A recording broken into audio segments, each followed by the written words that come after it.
साथियों, हमारे देश में कांग्रेस हो, आरजेडी हो, इनकी सरकारों ने कभी जनता के पैसे का मोल नहीं समझा।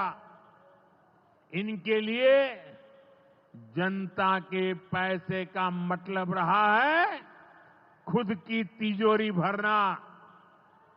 इसलिए कांग्रेस आरजेडी की सरकारों में सालों साल तक परियोजनाएं पूरी नहीं होती थी। कोई योजना जितनी थी उतना उसमें ये पैसे कमा लेते थे। अब इस गलत सोच को भी एनडीए सरकार ने बदल दिया है। अब शिलान्यास के बाद कोशिश होती है जल्द से जल्द समय सीमा में उस काम को पूरा करने के लिए सफल प्रयास किया जाए। आज का एक कार्यक्रम इसका भी एक शानदार उदाहरण है। ओंटा सिमरिया सेक्शन का शिलान्यास करने का सौभाग्य बिहार के लोगों ने मुझे दिया था। और आप लोगों की कृपा देखिए, आप लोगों का प्रेम देखिए कि जिस ब्रिज का शिलान्यास आपने मुझे करने के लिए कहा, आज इसका लोकार्पण करने का अवसर भी आपने मुझे दिया है। ये पुल सिर्फ सड़कों को नहीं, पूरे उत्तर और दक्षिण बिहार को जोड़ने का काम करेगा। जो भारी वाहन पहले गांधी सेतु से होकर 150 किलोमीटर का लंबा चक्कर काटते थे, अब सीधा रास्ता पाएंगे। इससे व्यापार तेज होगा, उद्योगों को ताकत मिलेगी और तीर्थयात्रियों का भी पहुंचना आसान होगा। विकास के जिन प्रोजेक्ट की नींव एनडीए सरकार में रखी जाती है, वो पूरा होकर रहेंगे, ये बात पक्की है। साथियों, एनडीए की डबल इंजन सरकार यहां रेलवे के विकास के लिए भी तेजी से काम कर रही है।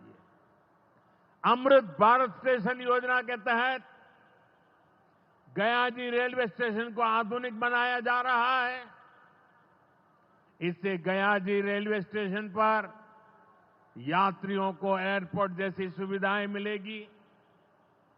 आज गया वो शहर है जहां राजधानी, जनशताब्दी और made in India Vande Bharat ट्रेनों की सुविधा उपलब्ध है।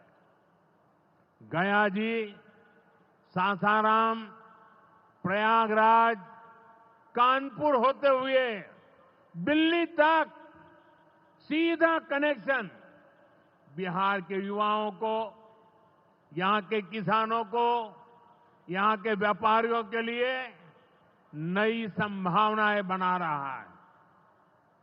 भाइयों और बहनों, आपके आशीर्वाद से, देश के अटूट भरोसे के कारण साल 2014 में प्रधानमंत्री के तौर पर शुरू हुआ मेरा सेवा काल, ये सेवा काल निरंतर जारी है।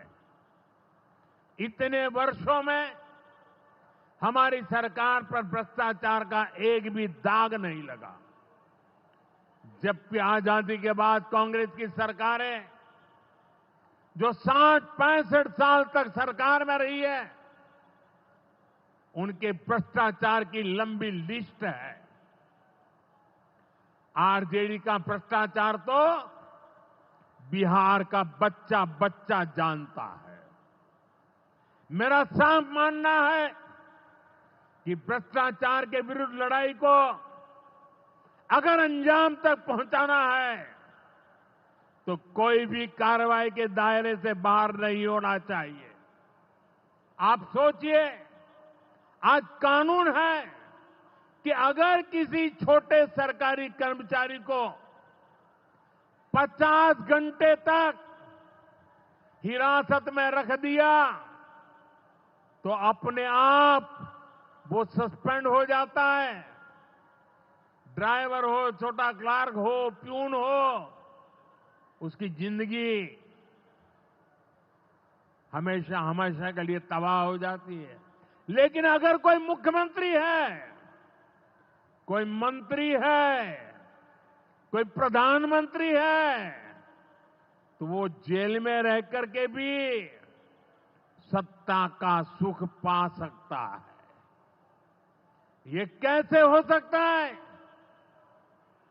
हमने कुछ समय पहले ही देखा है कि कैसे जेल से ही फाइलों पर साइन किए जा रहे थे, जेल से ही सरकारी आदेश निकाले जा रहे थे। नेताओं का अगर यही रवैया रहेगा तो ऐसे भ्रष्टाचार के विरुद्ध लड़ाई कैसे लड़ी जा सकती है?